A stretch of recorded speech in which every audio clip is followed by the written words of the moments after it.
Seja Anjo da Esperança, ligue 0 operadora 12 21 27 30 30 ou acesse nosso site. Sou anjo, sou novo tempo.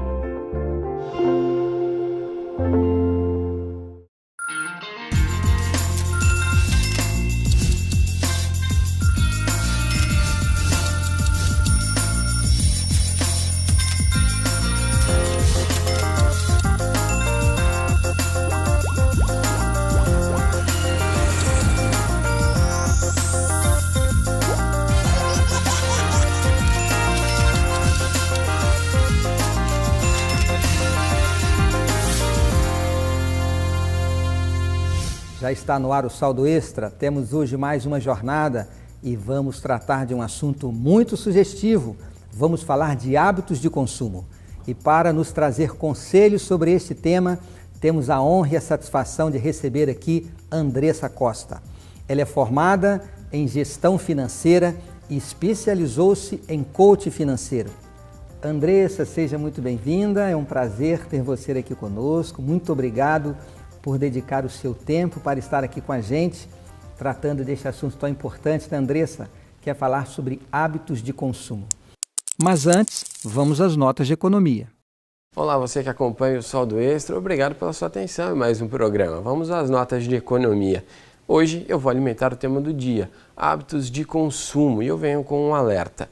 Não pagar a dívida é um hábito do consumidor brasileiro. A conclusão é de estudo da Serasa Experian, uma empresa de proteção ao crédito que atua no Brasil. É verdade que a inadimplência tem caído nos últimos anos. Fechou o ano passado, por exemplo, em 6,7%. Ainda assim, o índice é muito alto para os padrões internacionais. Mesmo em crise, os norte-americanos têm índice de 2,4%. O estudo concluiu que é parte da cultura do brasileiro gastar mais do que ganha. Para você ter uma ideia, no ano passado, 23 milhões e 500 mil pessoas ficaram inadimplentes. E um dado que reforça a preocupação é que, em média, a cada 3 pessoas que conseguiram se livrar das dívidas atrasadas, uma volta a não pagar as dívidas que fez. E vale lembrar, é considerado inadimplente o consumidor que tem uma dívida vencida há pelo menos 90 dias. Não é pouco tempo, porque ter dívida é normal. Comprar a prazo, financiar um carro ou uma casa não é o problema. O problema é ter uma dívida que não possa ser paga com a renda. O problema é atrasar essa dívida. Para ir um pouco mais longe nesse assunto, no começo do ano, uma empresa de consultoria internacional indicou tendências mundiais de consumo. Algumas boas, como a maior procura por alimentos saudáveis e o aumento da consciência social e ambiental. Mas outras preocupam. A maior tendência é o gasto por impulso. Por esse fator é que cada vez é mais fácil comprar qualquer coisa em qualquer lugar.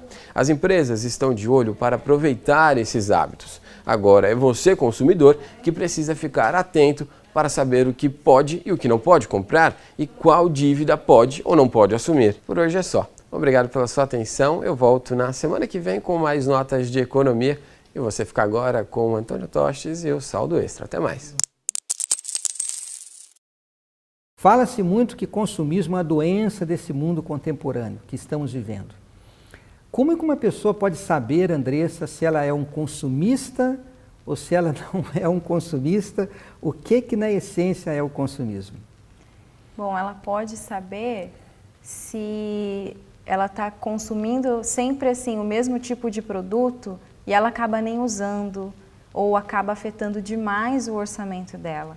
Então, o consumo está em demasia. Então, aí mostra que ela precisa reduzir um pouco. Basicamente, dessas duas formas, ela consegue ver se tem um problema de consumo.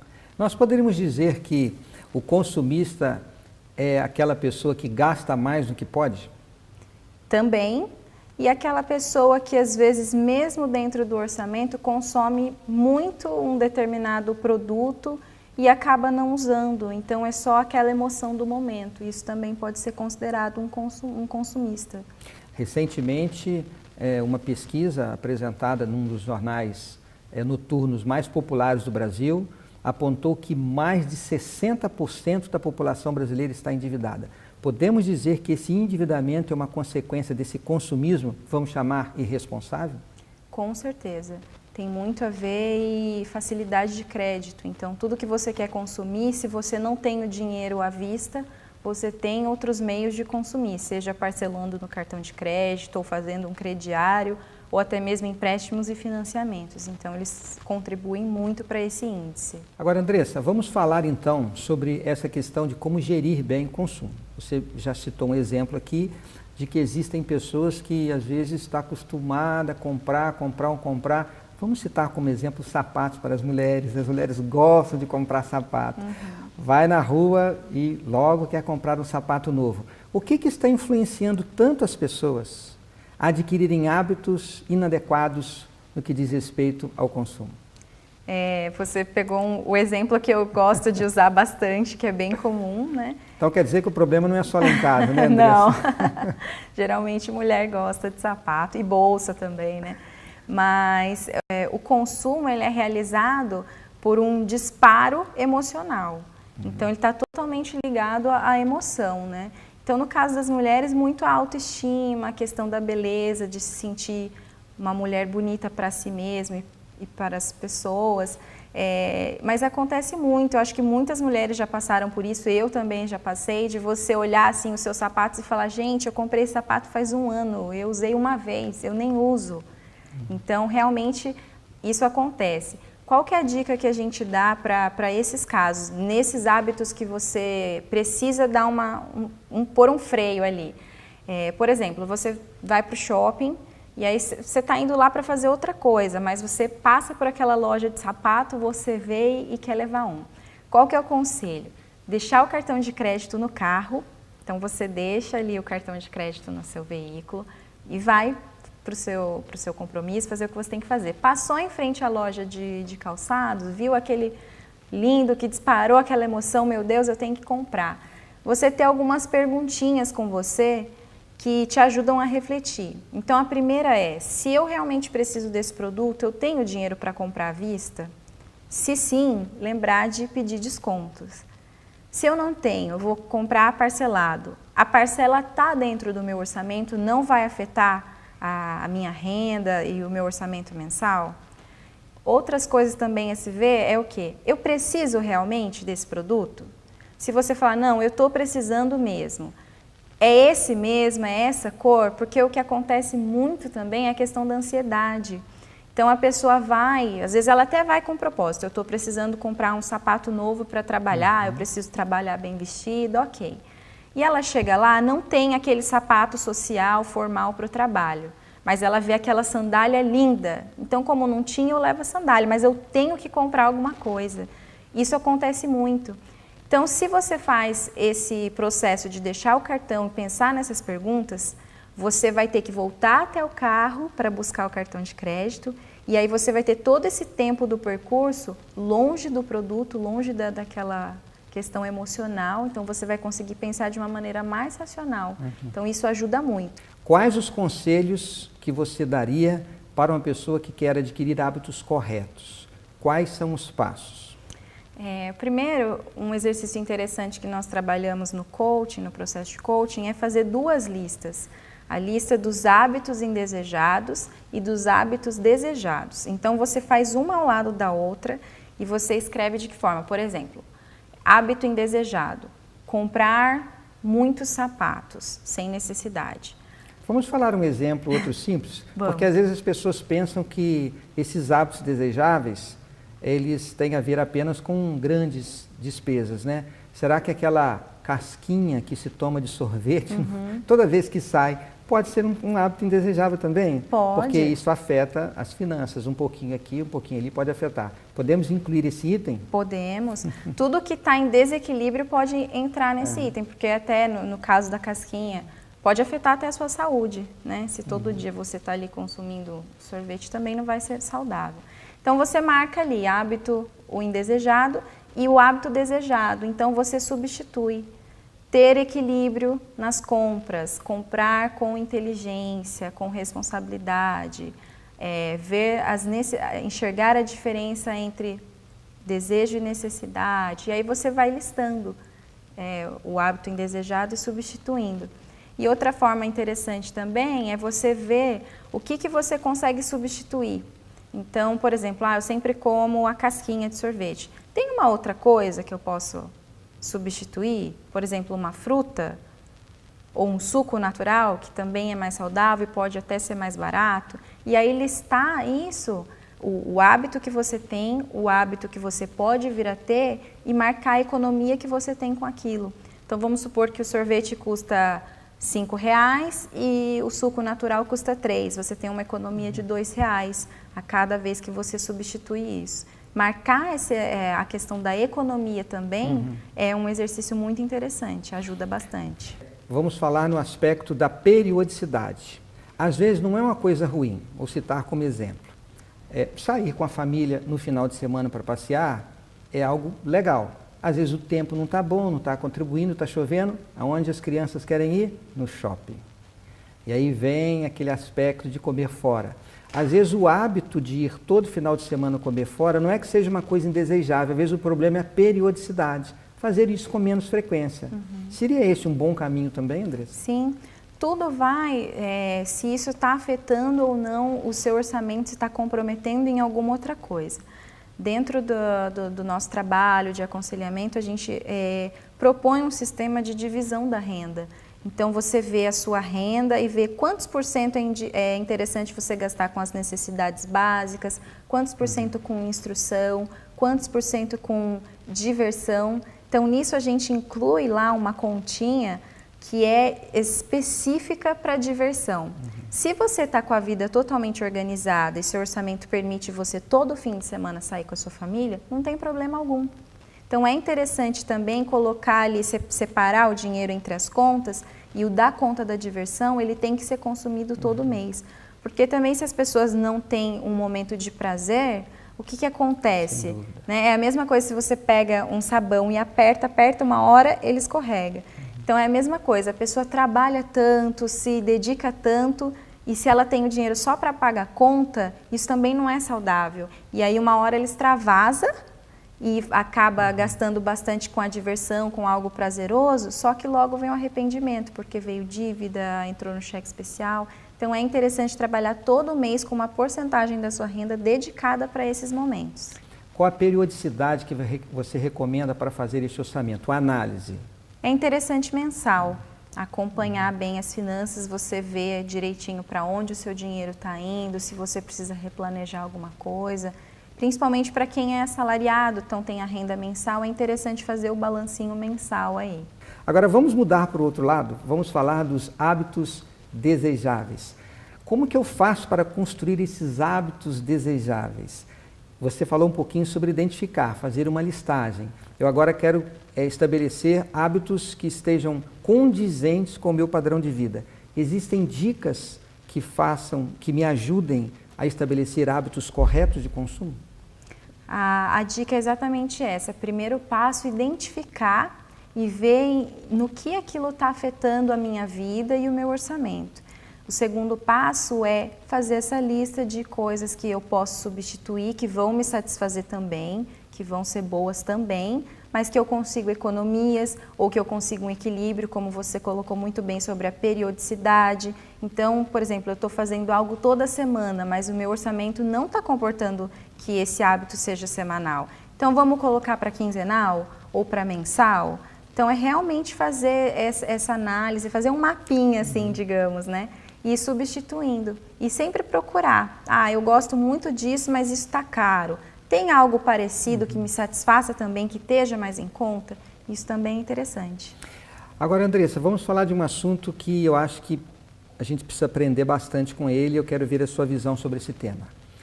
Os hábitos de consumo muitas vezes são formados por fatores exteriores.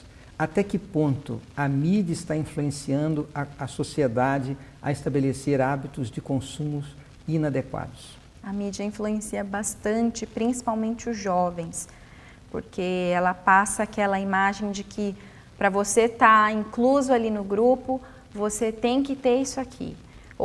E é muito fácil observar isso. Você chega na escola, por exemplo, todos têm celular, um smartphone ou um iPhone. Então, aquele que não tem, ele fica um pouco de fora, porque eles estão conversando sobre algum aplicativo interessante ou alguma coisa, as fotos que eles tiram. Então, Aí aquele que não tem acaba ficando um pouquinho. Então ele fica assim, nossa, eu preciso ter. Aí começa a pedir para o pai. E é uma coisa que está fora das condições, não é uma necessidade, mas ele quer ter porque a sociedade, a mídia empurra muito isso. Ah, você tem que ter isso, todo mundo tem. E em muitos casos nós não podemos evitar essa influência, porque ela pode estar num outdoor, ela pode estar numa propaganda, ela é apresentada de diversas formas. Qual o conselho que você daria para nós não sermos influenciados negativamente pela mídia em geral? Ter a consciência financeira da sua vida financeira. Então, ver realmente como que está o meu orçamento mensal, para você descobrir o seu padrão de vida. Então, você saber quanto eu posso gastar, o que a gente falou da diversão, pode ser para comprar esses produtos também que simplesmente causam uma felicidade, né? Não é uma necessidade, mas te faz feliz, te deixa alegre. Então, ver isso. Então, eu tenho que ver mesmo. Se eu tenho essa consciência, se eu sei assim, eu posso gastar tanto com isso, eu tenho tais objetivos e estou juntando dinheiro para isso, eu já tenho essas contas. Se eu tenho essa visão, essa consciência da minha vida financeira, isso não me afeta. Agora, fazendo um link com este assunto de eu poder e eu querer, vamos voltar ao hábito indesejável. Muitas vezes, aquilo que eu quero é um hábito indesejável. Como que eu faço para administrar isso? Esse lado emocional, né? Eu vou gastar com aquilo que eu não devo gastar. Qual é a dica que você daria? Como que eu posso vencer essa dificuldade? Uma coisa que é bem interessante é a gente fazer uma lista dos nossos sonhos e dos nossos objetivos. Isso é muito interessante. Existem pesquisas que comprovam que as pessoas que escrevem seus objetivos realizam muito mais do que aquelas que não escrevem. Então, se você começa a ver qual é o meu objetivo, o que eu quero alcançar, o que eu quero realizar, né? Para quem é jovem, que faculdade eu quero fazer, qual profissão que eu quero ter. Se você começa a visualizar isso, você vai ter um senso crítico maior para ver esses hábitos que vão interferir na realização daquele sonho.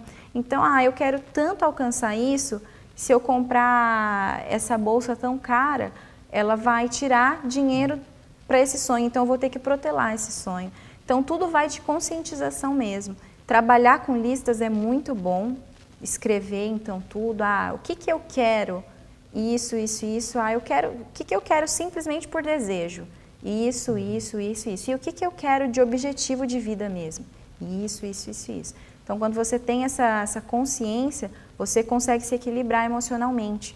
Você sabe assim, eu posso gastar até tanto para os meus supérfluos, que eu não vou afetar ali a realização dos meus objetivos e nem as minhas necessidades. Em outras palavras, você está dizendo o seguinte, vamos imaginar um jovem, você citou o jovem, ele tem interesse em fazer um intercâmbio, ele quer estudar língua no exterior, ou quem sabe quer aperfeiçoar.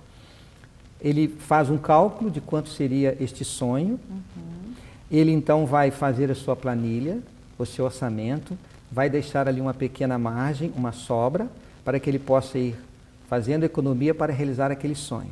E como ele sabe que ele tem um objetivo mensal de economizar, por exemplo, R$200, ele vai evitar este hábito indesejável, ele seja realizado para que as finanças estejam sob controle, para que ele faça a sua economia e realize o seu sonho. Sim. Agora, isso tem que ser feito também com toda a família, né, Andressa? Sim.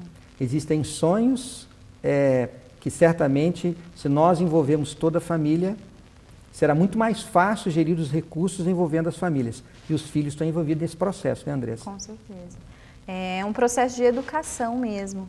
Então, desde a realização de sonhos até o dia a dia de anotar os gastos, tudo vai de uma educação financeira mesmo, se educar financeiramente. Então, me educando financeiramente, eu consigo lidar tanto com a parte emocional, de não afetar a renda que vai para os objetivos, como também eu consigo ter a racionalidade, o controle emocional para cuidar das despesas. E envolvendo a família é muito mais fácil e é muito importante fazer isso. Você falou que os jovens são os mais afetados hoje pela mídia, pela propaganda, por esse desejo de fazer parte do grupo, de pertencer. Como os pais devem tratar os jovens? Que conselho você daria aos pais em relação aos filhos adolescentes? Diálogo e mostrar a vida financeira da família. né? Eu vejo muitos casos assim que às vezes a esposa não sabe quanto o marido recebe, os filhos também não sabem, não tem a menor ideia da renda da família, né? Então é realmente sentar em família e mostrar. O rendimento é esse, as dívidas são essas, as despesas são essas, o que nós estamos economizando para a sua faculdade ou para os nossos sonhos é essa parte aqui. Então nós temos isso para gastar com outras coisas. É realmente ser claro e envolver os filhos, envolver os jovens na participação aí do orçamento. Você acha que um sisteminha de recompensa aos filhos pode produzir resultados? Em alguns casos pode, mas vai muito de perfil também, né? Em alguns casos, essa questão de recompensa pode não ser aconselhável também. Então, depende da situação. Por exemplo, se você combina do filho... Tem alguns pais que falam assim, se você arrumar o seu quarto, eu te dou tanto por mês. Não é adequado, é obrigação dele arrumar o quarto. Então, tem que ver direitinho em que contexto vai ser inserida essa recompensa, né? É interessante trabalhar com um valor X, seja uma mesada ou uma semanada, dependendo da faixa etária. Mas assim, você tem isso aqui que eu vou te dar e é isso que você pode gastar. Então, compre os seus desejos, realize dentro desse orçamento. É isso que você tem para gastar, não fuja dessa realidade. Quais são as palavras fundamentais para estabelecermos hábitos de consumo? Vamos mencionar algumas delas que você disse, né? Diálogo, né? Orçamento. Você mencionou agora a palavra planejamento. Poderíamos incluir aí na palavra planejamento a questão dos sonhos, né? Sim. Estabelecer metas que sejam mensuráveis e alcançáveis, não é isso, Andressa? Com certeza. Que a família possa chegar lá. Nós falamos também sobre saber diferenciar o que é desejo de necessidade. Sim. E nós concentrarmos não naquilo que é desejo, mas concentrarmos naquilo que é necessidade.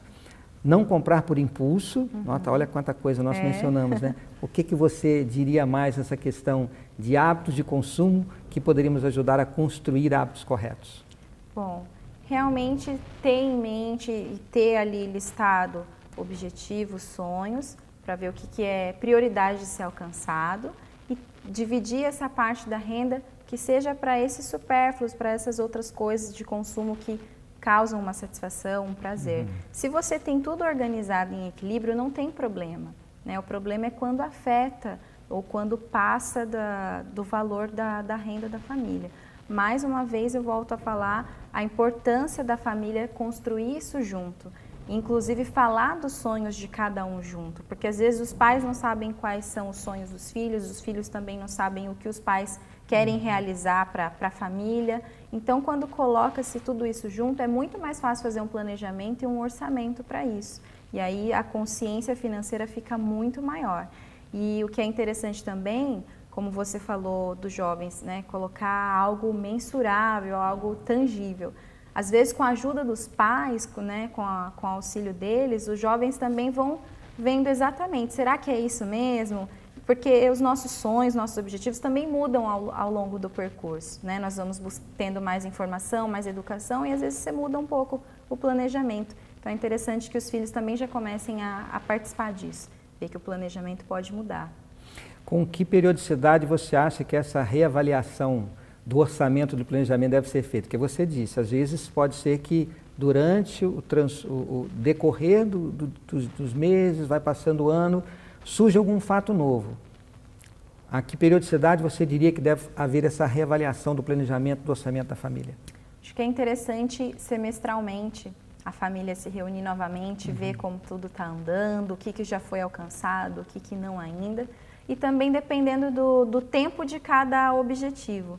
Então tem ali os objetivos e os sonhos de curto prazo, de médio prazo, então também relacionar com esses períodos para ver, e aí, como é que nós estamos? Estamos perto de alcançar, está tudo dando certo conforme a gente planejou? Não está? O que a gente precisa mudar? Então, pelo menos semestralmente é bacana. Cite alguns exemplos aí do que você consideraria um planejamento de curto, médio e longo prazo.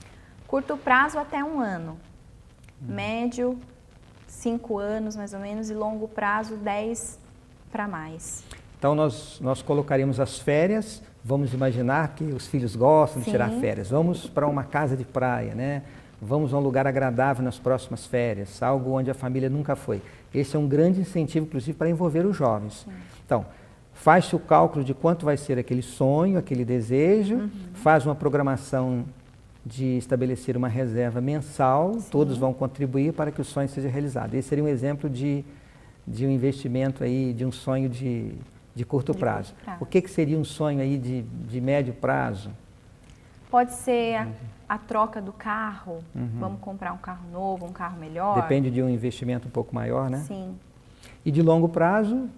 Em alguns casos, algumas famílias é a casa própria, que algumas não têm, ou pode ser a faculdade dos filhos, né? Porque é muito interessante que os pais já se programem.